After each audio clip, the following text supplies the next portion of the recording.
Hello everyone, I am Jitendra Kumar Sharma, your maths teacher. Today we will be continuing with our chapter number 18 of class 4. The chapter name is currency. Dear student, we already completed our two part. There we will learn about the currency.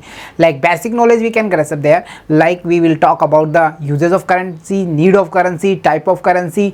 We will discuss about the coins and notes also. We will discuss how we can do the operations like additions of currency, divisions of currency, multiplication and subtraction of currency. ये सारा procedure अब तक हमने part 1 and part 2 में complete कर लिया. आज हम स्टार्ट करेंगे हमारा part number 3 and in this part we will try to find how can we use the knowledge of currency, यानी कि हमने जो अब तक नॉलेज ग्रैसअप किया है उसका यूज हम कैसे कर सकते हैं.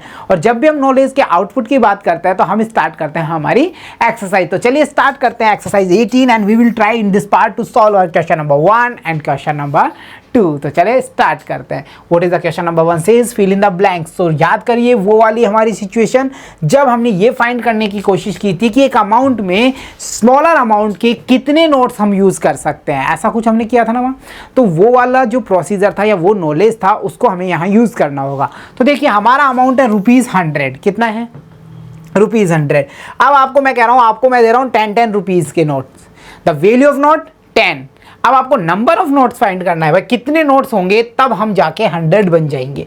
तो इजी है, सीधा सीधा डिवाइडेशन हम यहाँ कर सकते हैं. तो देखो we have same types of unit. सबसे बड़ी चीज़ ये देखना कि जो अमाउंट है वो सेम टाइप होना चाहिए भाई. 10 रुपीज़ का नोट है एंड 100 रुपीज़ है हमारे पास में. सो दोनों अमाउंट कैसे सेम है. सो हम क्या करेंगे, सीधा सा डिवाइडेशन कर लो. 10 10 जा 100. क्लियर क्लियर हो गया. अरे भाई सीधा सीधा देखो 10 यूनिट्स आपके पास में है. सो ये क्या है, ये हमारा एक बंच है. एक बंच है, याद आ रहा है नंबर सिस्टम. एक बंच है. You have one bunch. How many bunch you need to convert a bundle? Number of 10 10 10 100. So हो गया ना 100. एक बंडल क्रिएट हो गया. So easily we can say if we want to convert 10 rupees note as 100 then we need the number of note is as 10 and the value will be create as 100 rupees. Clear हो गया. Basic क्या करना है, सबसे पहले observe करना है कि भाई दोनों अमाउंट कैसा होना चाहिए, सेम यूनिट में होना चाहिए. सेम नहीं है तो पहले उन्हें सेम करेंगे. मिलीलीटर एंड लीटर वाला कॉन्सेप्ट है ना, लास्ट चैप्टर में देखा था. सेम, बस वही पोजीशन यहाँ क्रिएट करनी है. चलो नेक्स्ट की बात कर लेते हैं. In the next you have ₹500. तो टेल मी 10 रुपीज के नंबर ऑफ नोट्स आपको कितना चाहिए कि आपके पास में अमाउंट इसके इक्वल बन जाए. सो डिवाइडेशन कर लेंगे बिकॉज दोनों यूनिट्स क्या है, सेम है. चलो 500 divide by 10. So 10 5s are 50.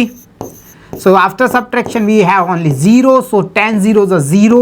So final causes create number of notes will be 50. In short we can say we have number of note 50 of ₹10. Then the total amount goes as 500 rupees. Clear? Okay चलो next देखते हैं. The next amount is ₹1000. You have 10 rupees note. So tell me how many notes do you need to become equal 1000. So 1000 के equal बनना है भाई 10 को. तो क्या करेगा, डिवाइडेशन देख के पता कर लेगा भाई मुझे कितने नोट चाहिए. 1000 डिवाइड बाई 10. सो 10 1 जा 10. Easily we put there. After subtraction we put down the another number that is 0. So 10 zeros are 0. After subtraction we put down the another digit that is 0 also. So 10 zeros are 0 again. So final answer is 100. So we can say if we have number of note is as 100 of ₹10, then easily we can create the value of notes and numbers as 1000. 10 multiplication by 100 कितना हुआ, 1000 हो गया ना. 10 इंक्री 10 time सीधा सीधा हमने देख लिया. सो यहाँ पे हमने पता किया कि अगर हमें दो सेम यूनिट्स हैं तब हमें क्या प्रोसीजर करना है. क्या हो अगर डिफर यूनिट्स आ जाएं तो चलो देख लेते हैं.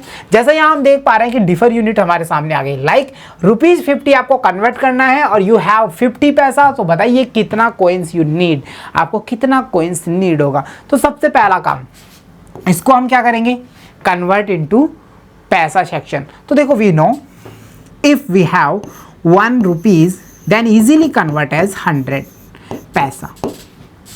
Is this clear? Okay. We have 50 rupees. So 100 multiplication by 50 time. बन गया पैसा. अब इजीली क्या करेंगे, वही प्रोसीजर है ना डिवाइडेशन वाली. तो चलो स्टार्ट करते हैं.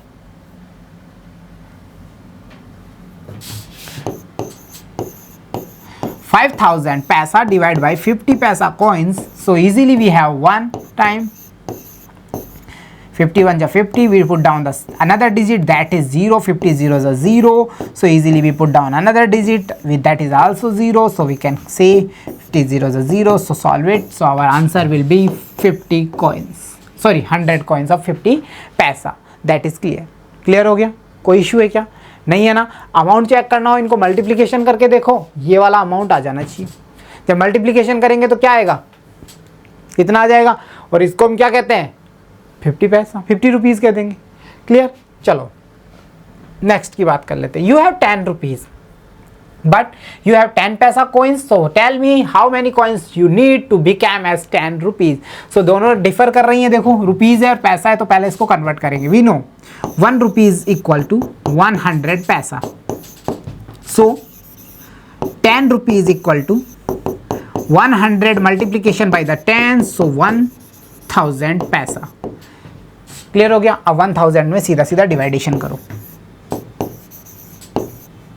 डिवाइड बाई 10, 10 1 जा 10, 0 पुट डाउन किया, 10 0 जा 0. Very good. Again digit 0 put down किया तो 10 0 जा 0. सो हमारा आंसर निकल करके आया 100 coins we will need to convert of ₹10 as 10 पैसा यूनिट्स.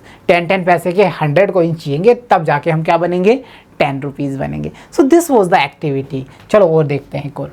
अगला क्वेश्चन क्या कह रहा है? अगला क्वेश्चन कह रहा है, ए shopkeeper gathers sugar for ₹23 and 50 पैसा and wheat of ₹18 and 75 पैसा. Then what is the total amount of goods he delivered? So यहाँ पे हमें सीधा सीधा पता चल गया कि भाई डिफरेंट टाइप्स के अमाउंट्स हैं, बट लास्ट में उसने क्या कह दिया, लास्ट में वो कह रहा है कि ये बता दो भाई टोटल अमाउंट कितना डिलीवर्ड किया उसने. ठीक है, तो अगर टोटल अमाउंट की बात करेंगे तो टोटल जब करना है तो क्या करना है, एडिशन करना है. सीधा सीधा है, यही प्रोसीजर करनी है. तो चलो सबसे पहले हाउसेस क्रिएट कर लेते हैं रुपीज़ एंड पैसा सेक्शंस के. तो हम देख पा रहे हैं, अगर हम शुगर की बात करेंगे तो 23 रुपीज़ एंड 50 पैसा हमने मेंशन किया. अगर हम व्हीट की बात करेंगे there we will can see 18 rupees and 75 paisa. दोनों अमाउंट हमने डेफर कर दिए यहाँ पे. अब हम इनका एडिशन करेंगे. So 0 and 5 we came as 5. Clear? Okay. 7 and 5 we came 12, but यहाँ 3 डिजिट हो गया. 12 मतलब 125. तो 100 क्या है, 100 पैसा मतलब 1 rupees. So we can put there as carry over. 8 after 1 9 and 3 more 12. So we can easily put there 2 and 1 is as carry over. 2 and 1 3 and 4. So we write there 4. So at last we can say rupees 42 and 25 पैसा is the final delivered amount. ये हमारा answer होगा. So dear student, देखा आपने कैसे हमने activities की, जहाँ पर हमने क्वेश्चन 1 क्वेश्चन 2 के मीडियम से ये देखा कि कैसे हम स्टेटमेंट टाइप क्वेश्चंस का ये पता करते हैं कि उसमें हमें कौन सा ऑपरेशन करना है. एंड साथ ही साथ हम ये देख पाते हैं कि कैसे हम कॉइन्स होते हैं या फिर हमारे नोट्स के अमाउंट्स होते हैं, उनके नंबर ऑफ नोट्स से फाइंड कर लेते हैं कि कितना अमाउंट वो क्रिएट करेंगे थ्रू द डिवाइडेशन. बस वहाँ बेसिक थिंग ये हमें पता रखनी है कि जो यूनिट्स होंगे वो कैसे होने चाहिए, वो दोनों सेम होना चाहिए, तभी हमारा आंसर फाइंड हो पाएगा. So this was the class and I hope आप इंजॉय कर रहे हैं क्लासेस को. So keep watching, keep learning. See you soon in next class. Thank you.